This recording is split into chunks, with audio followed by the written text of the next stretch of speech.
Magic Ballerina. Holly and the Ice Palace. Holly's Adventures. Written by Darcey Bussell. Prologue. In the soft, pale light, the girl stood with her head bent and her hands held lightly in front of her. There was a moment's silence, and then the first notes of the music began. For as long as the girl could remember, music had seemed to tell her of another world, a magical, exciting world that lay far, far away. She always felt if she could just close her eyes and lose herself, then she would get there. Maybe this time. As the music swirled inside her, she swept her arms above her head, rose onto her toes and began to dance. 1. The audition. Holly Wilde ran excitedly up the steps of her ballet school. She was about to audition for the local production of The Nutcracker, which Madame Zaza, her ballet teacher, was helping to produce, and there was one particular part that Holly was desperate to get. She could still feel the tight good-luck hug that her aunt had given her at home a few moments before. "Just remember what your mom told you," her aunt had said. "Don't worry, I will," Holly had replied, nodding hard. Holly's parents were both professional ballet dancers. They had divorced and were so often away on tour with their different ballet companies that it was easier for Holly to live with her aunt and uncle during term time. Holly really missed her mom, but whenever she felt sad, she reminded herself that they had two big things connecting them. Firstly, they both loved each other, and secondly, they totally loved ballet. "And I've got a special ballet secret all of my own," thought Holly as she pushed open the door to Madame Zaza's. She glanced down at the red ballet shoes poking out of her bag and smiled. Her shoes had special powers. When they glowed, it meant they were about to take Holly on a magical journey to the land of Enchantia, where all the characters from the ballets lived. It had happened quite a few times already, and each time Holly had an amazing adventure. "Hi, Holly. Are you nervous?" "I am." Her friend Chloe had caught up with her and they went into the changing rooms together. "I do feel a bit nervous," admitted Holly. "But excited too. I've been practicing like mad and I'm determined to get the part of a snow maiden." "Me too," said Chloe, "but, you know, apart from us, it's only older students auditioning to be snow maidens." Holly stared out of the window, suddenly wrapped up in a memory of the first time she'd ever seen The Nutcracker.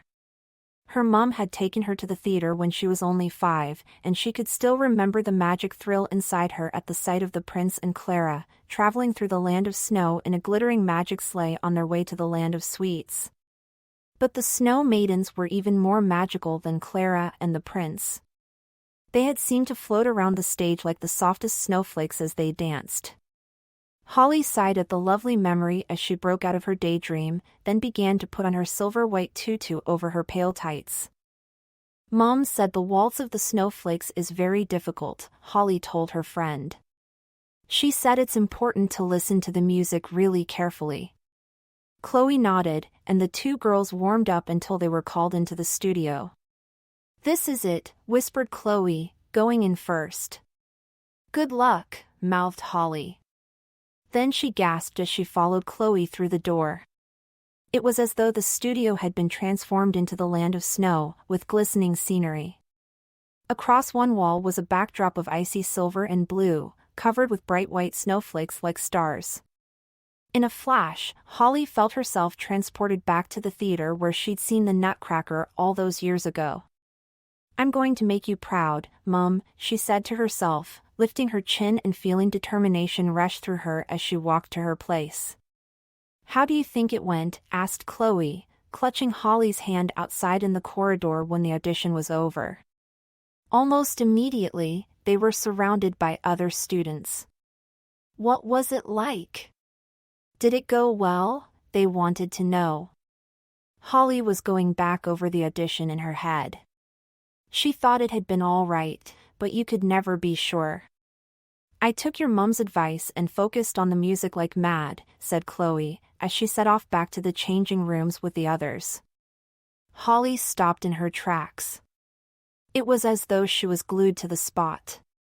She just realized something awful. She'd been concentrating so hard on the steps and the expression, and feeling the icy atmosphere, that she hadn't even noticed the music. How could she have forgotten such an important thing? Especially when her mom had particularly drawn attention to it. She dropped her head sadly at her stupid mistake and immediately got another shock. Her red shoes were glowing. That could only mean one thing: she was about to go to Enchantia. Right now. 2. The scorching sun. The glow was turning to swirls of colors, getting faster and brighter, and suddenly, Holly was swept up amongst them. Where am I? She thought, a few moments later.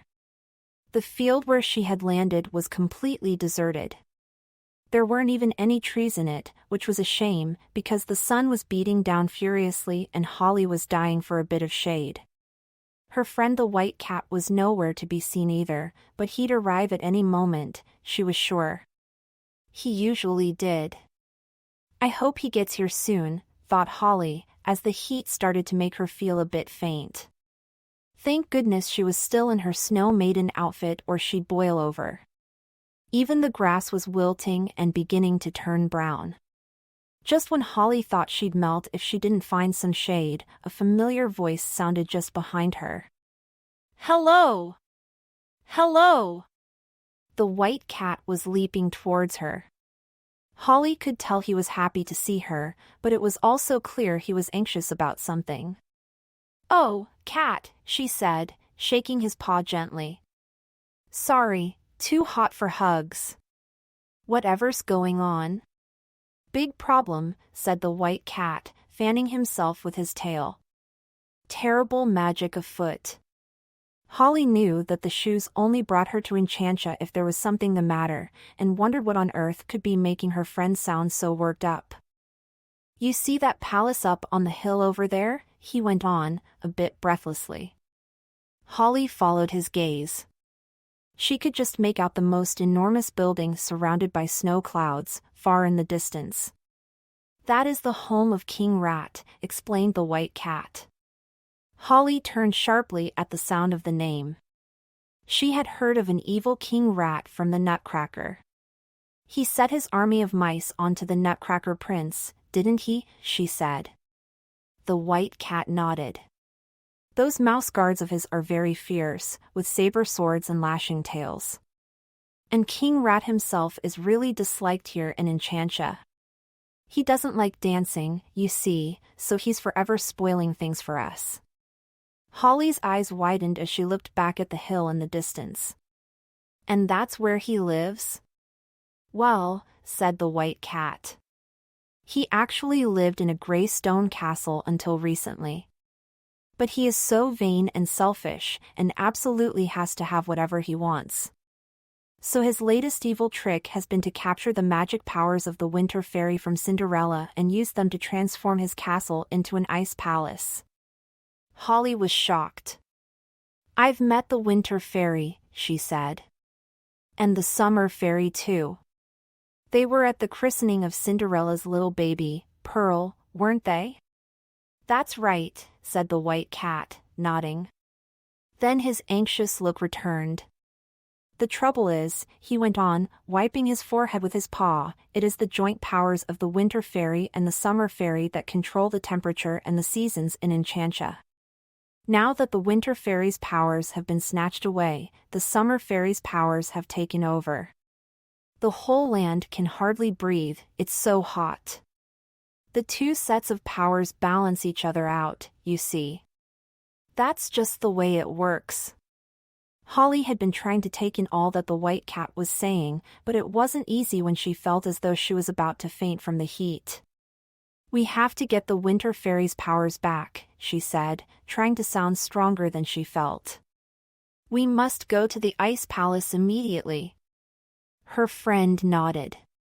You're absolutely right.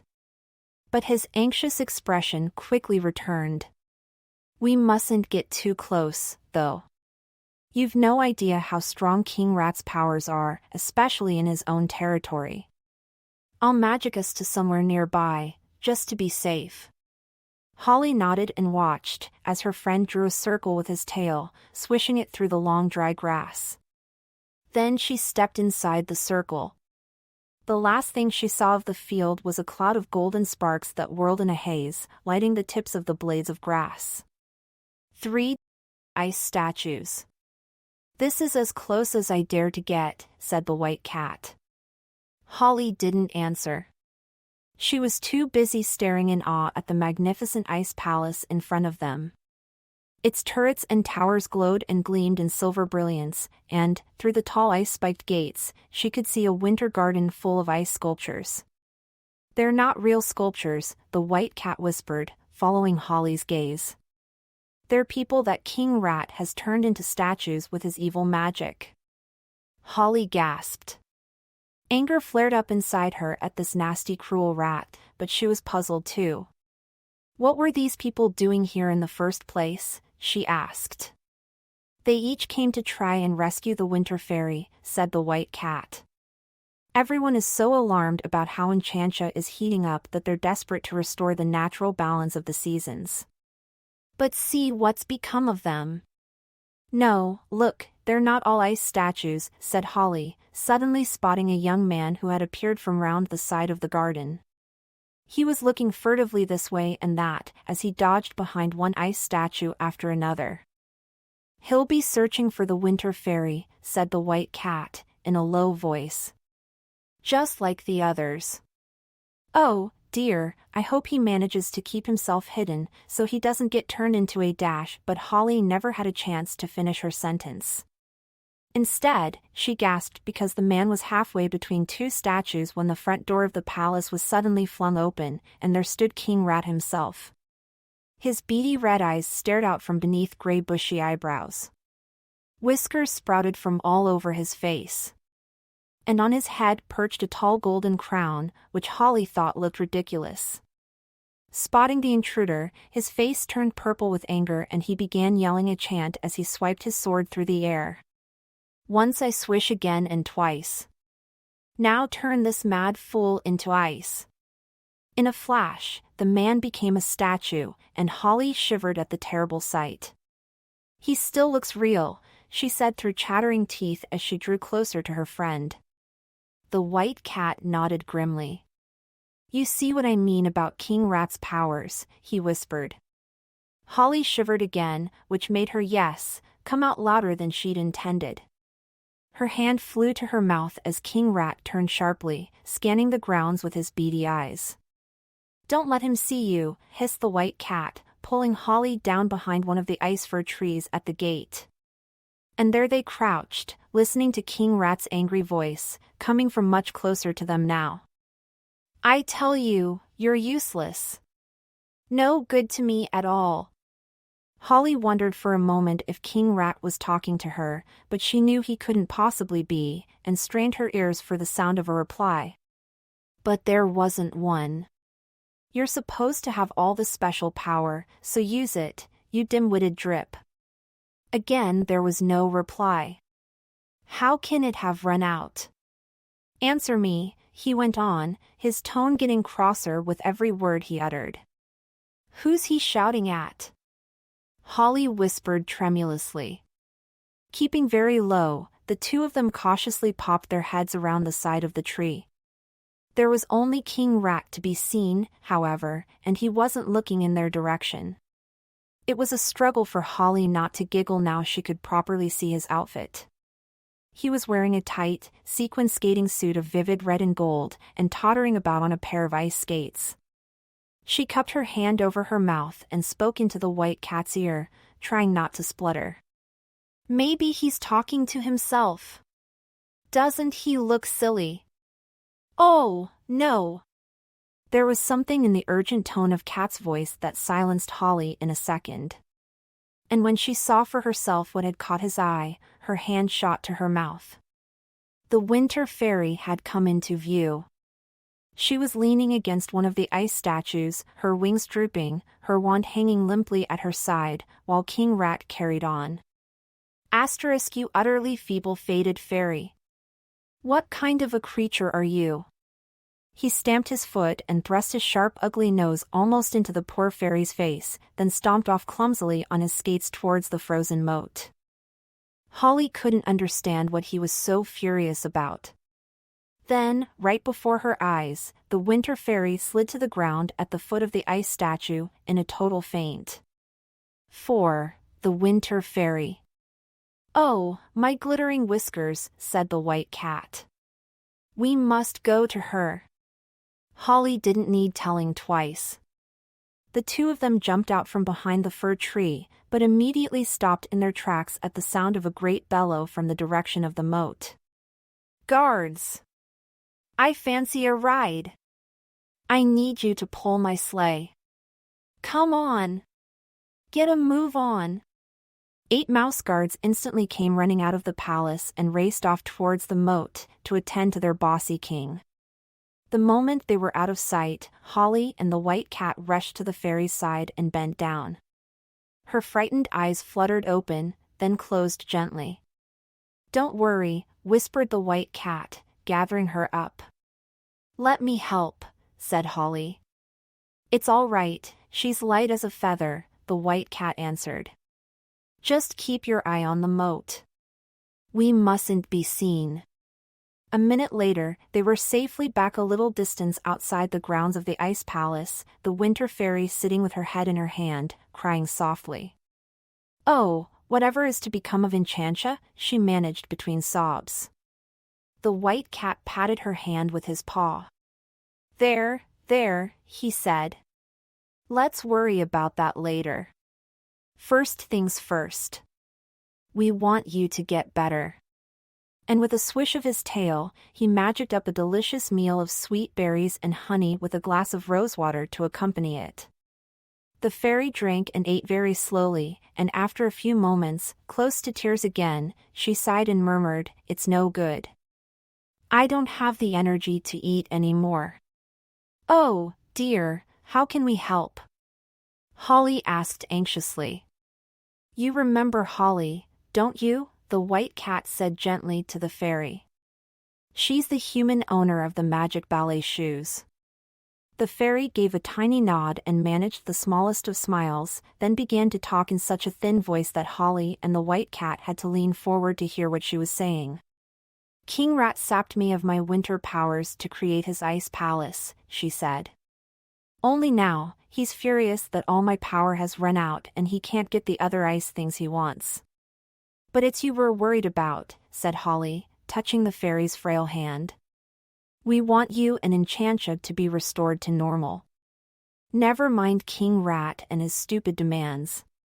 "Quite right," agreed the white cat, his eyes glinting. The fairy's eyelashes fluttered again. "There's only one way that my powers can be restored, and the rest of Enchantia can be prevented from heating up until it's too hot to bear," she said in her tiny cracked voice. Holly and the white cat bent closer, eager to hear. The fairy drew a shallow breath.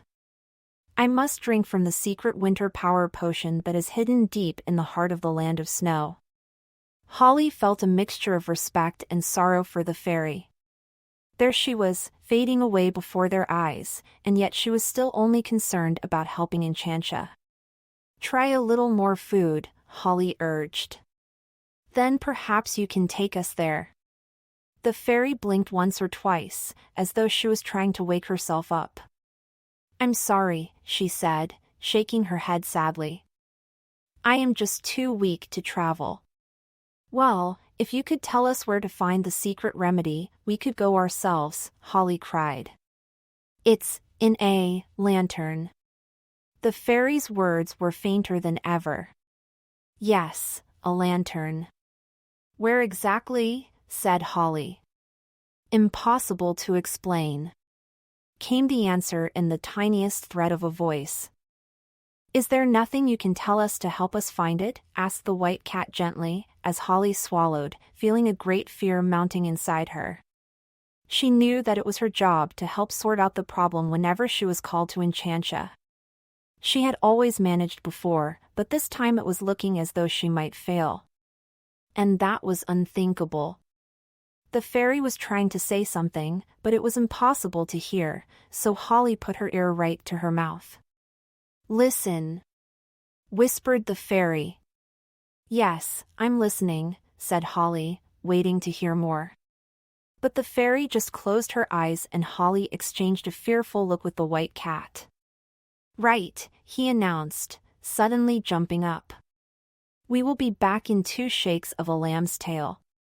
Holly knew he was only sounding brave so the fairy wouldn't worry even more.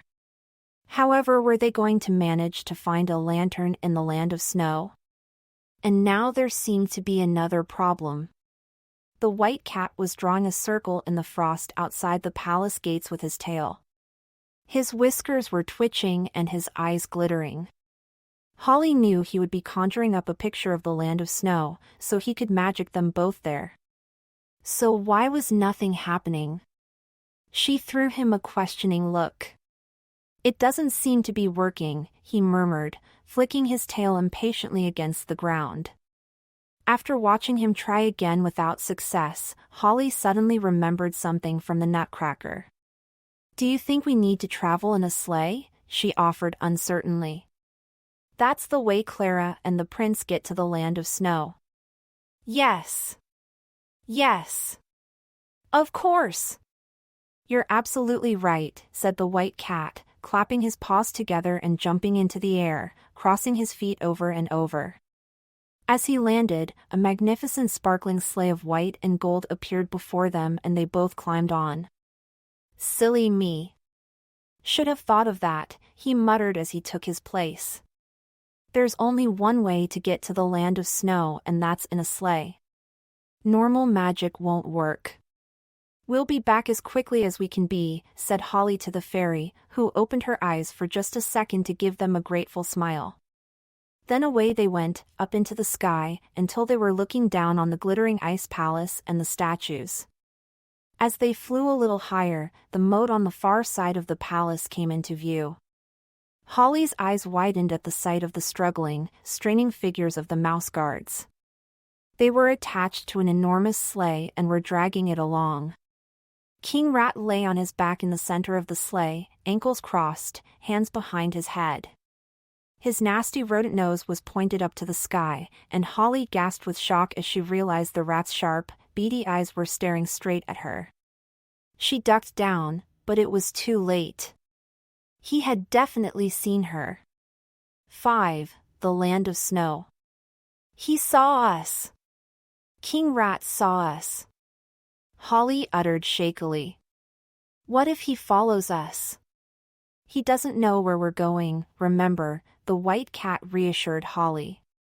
"And even if he got curious and decided to find out, he'd never be able to catch up. We're way ahead. Anyway, you can't see a thing in this snow." It was true. Now they were entering the land of snow. There were thick snowflakes swirling all around them and they could hardly see further than their noses. Holly's heart began to beat a little faster. "Do you know where we are, Cat?" she asked. "Yes, we're flying over the forest." "Look," he replied. He was sitting up straight and seemed perfectly in control to Holly. The sleigh brushed the feathery tops of the tall fir trees as it zoomed along. But as the snowflakes began to swirl more and more wildly, Holly glanced at the white cat again, to check he still looked confident. "How on earth will we ever find the potion in this blizzard?" she thought to herself. When the white cat's eyes started to flick anxiously from side to side, Holly's heart sank. "Are we lost?" she asked. The white cat didn't reply, but she noticed that his whiskers were twitching just the tiniest bit, which usually meant that magic was afoot. And a moment later, Holly realized that something had changed. She sat up straighter and looked around her in amazement, a rush of wonder and delight swelling up inside her. The swirling snowflakes no longer swirled. In fact, they weren't snowflakes at all. They had become dancing maidens, floating around as light as the air. Holly caught her breath. They were the snow maidens. Can you show us the way to the center of your land, please? She called out to the snow maidens who were gracefully pirouetting in the frosty air, hearing the urgency in her own voice. She'd suddenly remembered the poor winter fairy fading away, all alone in the icy outskirts of King Rat's domain. There was no reply from the snow maidens, and the white cat whispered out of the corner of his mouth that they couldn't speak. Holly felt her mind cast right back to the time she'd watched the dancers in the theater with her mom. And now, here she was, flying amongst the real snow maidens as they bobbed and flitted and floated in graceful curtsies and soft whirls. And as she watched them, she suddenly realized that there was music in the air. It was faint and distant sounding, but it was definitely there. "Did you hear that, cat?" she breathed. The white cat cocked his head, his ears twitching, then frowned. "Hear what?" "I don't hear a thing." "Music," said Holly, concentrating hard with every bone in her body. And that was when she noticed something wonderful. The snow maidens were rising and falling in time to the music. Holly's heart beat faster as a feeling of understanding came to her. "Can you hold the sleigh still, cat?" she asked him. "I need to follow their dance." The white cat looked puzzled, but nodded in agreement. Holly carefully stood up, concentrated on the rhythm and tried to relax and let herself go with the flow of the music. It felt magic, especially when Holly realized something else as she danced. The snow maidens were smiling and unfurling their arms slowly and gracefully, as though pointing the way. Listening with all her might, Holly continued to dance, and, following the direction of their outstretched arms, the white cat steered the sleigh to the very heart of the land of snow. A moment later, the sleigh began to float gently down amongst the trees. The music has stopped, thought Holly, tuning into the breathless hush. Then, look! There it is, came the voice of the white cat, a little muffled in the dense white world. Holly followed his gaze. Hanging from a slender branch, almost hidden from view, was a white lantern, which cast a soft yellow glow upon the thick snow. "We've found it," breathed Holly. "We've actually found it." As the sleigh hovered above the pool of light, Holly carefully opened the door of the lantern and took out the tiny bottle of potion that nestled inside. She and the white cat grinned at each other. "Well done," he said, excitement in his voice. "Now just the return journey to make," said Holly. "Yes, and now it's my turn to do a bit of work," said the white cat. "I'm sure I can find the way back to the winter fairy." "You have a rest." "You certainly deserve it." Holly lay back gratefully against the comfy padded seat in the sleigh. "It's true, I was concentrating so hard on listening to the music when I danced, I'm exhausted," she said. Then she sat bolt upright again as something hit her. "Of course, that's it," she cried. "That's what the winter fairy meant when she said, 'Listen.' I thought she meant listen to the important thing I'm about to tell you. But that was the important thing. I had to listen to the music." Holly smiled to herself. But the smile waned at the sight of another sleigh, an enormous one, zooming towards them. Then her stomach turned over as the features of the driver came into view. A dark brown pointy face. Nasty, piggy eyes, King Rat. 6. A magic potion. "Oh, my shimmering whiskers! Look who he's got in the sleigh with him," said the white cat, a note of alarm in his voice. Holly gasped. Beside the repulsive rat, looking pale and weak, sat the winter fairy. "Now what do we do, cat?" Holly felt herself tense up and her next words came out in a loud, urgent voice. "We have to get the magic potion to the winter fairy. We absolutely have to." Then she faltered a little. "Only how can we approach her when she's with King Rat? And what's he doing here, anyway? He must have forced the winter fairy to tell him what you and I were up to when he spied us leaving his ice palace in our sleigh," said the white cat, his mouth set in a thin line.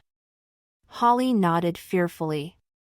And now he's after us, trying to grab the potion and stop our mission. She spoke more quickly. We've got to get away from him. Then her eyes flickered uncertainly, and yet we've got to get to the ferry.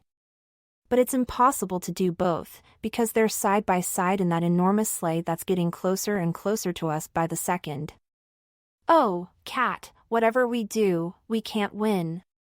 The two of them watched, their hearts in their mouths, as the grand and glittering sleigh came swooping down upon them. And in that second, Holly knew she had to think of something immediately. Keep him talking, she told the white cat urgently, while I try to smuggle the magic potion to the winter fairy. Good afternoon, Your Majesty, the white cat called cheerily, bowing his head respectfully. Holly couldn't help noticing how King Rat instantly puffed up. He obviously liked to be recognized and respected. I do hope you're enjoying showing your, friend around the land of snow, as much as my friend and I are enjoying it, Your Majesty, went on the white cat, in his politest tone. The sleighs drew level with each other. Huh. I wouldn't enjoy it in that ridiculously little sleigh, the vain King Rat replied. Well, yes, yours is certainly much the grander of the two, agreed the white cat, as Holly subtly signaled to the fairy that she had the potion. The fairy's eyes widened and Holly could see she understood, but how was she going to get the potion to her? King Rat was still distracted, boasting about his sleigh. Not only is it grander, it is faster and it has more gold on it too. Holly had never thought so quickly in all her life. It is, but what's that rushing noise? She cried. It sounds just like the noise our sleigh made earlier on when we nearly crashed, doesn't it, Cat? She gave the white cat a meaningful look and, to her relief, he seemed to understand. Absolutely the same sound, he agreed, nodding hard. But it's definitely not our sleigh. No, ours is fine now we've lightened it. Then it must be your sleigh, Your Majesty, said Holly. Oh, dear. I'm so sorry. Mine? Mine? What are you talking about? King Rat cried, rocking the sleigh violently as he threw himself from one side to the other, trying to look over the edge. It's all right, you just need to lighten the sleigh by throwing something out, went on Holly smoothly. That will cure the problem. Yes, we threw out a blanket, and that certainly did the trick, said the white cat cheerily. Do you have anything you can throw out, Your Majesty? He added innocently, whilst twitching his sparkling whiskers. King Rat's eyes darted this way and that, until finally they settled on the fairy. Holly didn't dare look across at the white cat as he performed his magic. Was their plan going to work? Finally, King Rat spoke. You'll have to get out, he said to the winter fairy. Just until this problem with the sleigh is sorted. Holly could hardly contain herself. But then she saw the look in the poor fairy's eyes. It was a mixture of fear that she wouldn't have the strength to fly, and something else that Holly couldn't fathom. But a moment later, the fairy spread her wings and seemed to float out of King Rat's sleigh. Well, I can't imagine that making any difference, King Rat muttered, as he kept rocking from side to side, in his clumsy attempts to see what was happening to his sleigh. While he was distracted, the white cat took the chance to lower their sleigh until it was in the perfect position for the fairy to float straight into. Holly watched her glide weakly down through the snowflakes, and come to rest right beside her, with her wings folded, her head lowered wearily. Drink this, Holly whispered urgently, handing the magic potion to the fairy. Hurry! The moment the winter fairy had swallowed the potion, the white cat cried out, Right, hold on tight.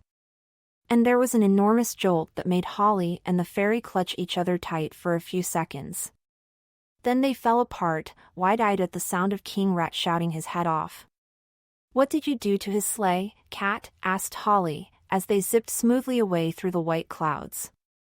I thought he might enjoy a quick spin, answered the laughing white cat, as all three of them turned to see the rat's enormous sleigh whizzing round and round like a crazy merry-go-round.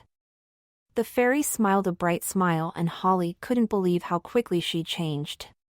In no time at all, the potion had clearly done its work. She was no longer a fragile fading thing, but a twinkling feisty fairy, beginning to flutter and light up with life. "Oh, you're better," cried Holly happily. "Enchantia will be restored to normal now." But the fairy didn't have a chance to say anything in reply. Suddenly, they all froze with fear at the sound of King Rat's furious voice, frighteningly close to them. "You wait, you three! I'm coming to get you. Right now." Holly turned to see that the enormous great sleigh had stopped spinning and was zooming towards them, cutting through the air like a massive torpedo. 7 melting ice. "Oh, no," said Holly. "Oh, my glimmering tail," squeaked the white cat. "Hold my hands," commanded the fairy. Holly and the white cat immediately did as they were told. Oh, my! There was a flash and a whoosh, and the next thing they knew, all three of them were standing in the very field that Holly had first found herself in when she'd arrived in Enchantia. Only now the grass was lush and green, and the sun was shining pleasantly, warming them with a soft gentle heat. "Oh, my beating heart," said the white cat a little shakily. "We're safe now," said the winter fairy, letting go of his paw. Holly took a deep breath to calm herself. "How did you do that?" she asked, turning round slowly, but not letting go of the fairy's hand. She couldn't believe that she had come so speedily from cold winter and terrible fear to warm spring and safety. "My powers are strongest in the land of snow," the fairy replied with a smile. "And once I'd drunk the magic potion and restored myself, there was nothing more King Rat could do to harm us. When you held my hands, my powers flowed through you too. I simply magicked us out of King Rat's clutches." Then she looked properly at Holly. "I don't know what I would have done without you," she said gratefully. "It was incredible the way you managed to find the magic potion." Something was still troubling Holly, though. "What if he captures you again?" she asked anxiously. The fairy smiled. "There is no more potion left.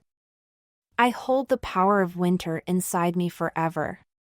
There is nothing King Rat or anyone can do to alter the balance in Enchantia now. So, I thank you both from the bottom of my heart." Holly felt a surge of something peaceful inside her and smiled back at the fairy. "Good, because I don't like that mean old rat and his nasty magic," she said. The fairy gave a tinkly laugh. "Well," she said, "somehow, I don't think King Rat will be in the mood for doing any magic, nasty or otherwise, when he sees what has happened back at his ice palace." Holly wanted to know what the fairy meant, so the white cat drew a circle with his tail on the bright green grass. Immediately, a mist rose up inside the magic ring, then it slowly began to clear, revealing King Rat's ice palace. Holly gasped as she watched the scene at the palace unfold. The glistening ice was melting and water was trickling down the sides of the building. But it wasn't clear sparkling water, it was gray and murky. Before their eyes, the ice palace was vanishing, and in its place, a grim gray old castle was taking shape. "That's King Rat's real home," said the white cat. Holly's eyes were wide. "I can hear angry shouting," she said, still peering into the circle at the incredible scene. "Look, there! In the moat," said the white cat, pointing. And Holly laughed at the sight of a sunken sleigh and King Rat flailing about, splashing the water and yelling, "Get me out of here, you buffoons!" His mouse guards were trying their best to help him out of the water, but his wild kicks were soaking them. All the ice statues had melted and the people trapped inside them were cheerfully heading home. Then the scene began to fade and the distant yells of King Rat became fainter. "Where has my palace gone? Why is everything melting?" His words seemed to fly like sharp pins off the cold stone walls of his castle. "I think we've seen enough. laughed the white cat, don't you? And with that, he gathered up his tail and gave it a quick twirl before leaping into the air. Holly watched his legs crisscross at least 6 times at the ankles. By the time he landed in a perfect demi-plie, the scene before them had completely disappeared. The fairy sighed happily. We shall have a party in your honor, Holly, to thank you for helping to restore the balance in our land. In fact, I can hear the music beginning already. Holly listened. Yes, there was definitely music in the air. But something else was happening too. Her feet had started to tingle and she knew that this was one party she would have to miss. It's time for me to go back, she said quietly. But I'll think of you and imagine you all dancing. While King Rat sulks in his horrid old castle, added the white cat, chuckling to himself. Yes, laughed Holly. And I'll be back soon, I'm sure. Her dear friend hugged her and the fairy placed a fluttery kiss on her cheek. Then Holly rose up in a mass of sparkles, the music still sounding in her ears, a soft lilting melody, as light and floaty as a snowflake. 8. The Snow Maiden. A second later, Holly found herself right back in the corridor outside the studio where she'd just done the audition. As always, when she returned from Enchantia, no time at all had passed in the real world. She felt as though she could still hear the tinkling snow music, though. But a second later it faded and in its place came the sound of her teacher's voice. Ah, there you are, Holly. I just wanted to tell you and Chloe that I've decided you both auditioned well enough to take the roles of snow maidens, along with the older girls in the production. Your dancing was beautifully expressive and, as you learn to listen to the music more, you will be perfect. Holly felt a lovely thrill go zapping through her. Oh, thank you, Madame Zaza. Thank you so much. I promise I'll listen as hard as I possibly can from now on. And she smiled to herself, quite certain that she truly knew how important it was to listen to the music. She would never ever forget her time with the snow maidens in Enchantia. They would inspire her to dance their dance with all her heart. And the best thing of all was that her mom would be back in time for the show. She couldn't wait. Tiptoe over the page to learn a special dance step. Darcy's Magical Master Class. Grand's Batman's Derriere. Try to create a beautiful shape with your leg. Sweeping it up and then down in this graceful step. Always keeping your knees straight. 1. Start in first position, facing the bar and holding on lightly with both hands for balance. 2. Keeping tall, extend your right leg out behind you, as high off the ground as you can. Point your toes and your upper body will naturally tip forwards. 3. Then lower your leg and your body will straighten back up again. Come to rest with your feet in first position. 4. Repeat this step 3 times and then change legs. Magic Ballerina. Holly and the Land of Sweets. Everything's gone topsy-turvy in the Land of Sweets. Can Holly and her friend put things right before the carnival begins? Read on for a sneak preview of Holly's next adventure. Holly turned right round and gasped, because a gigantic palace that looked like it was made of white icing stood gleaming and tall against the bright blue sky.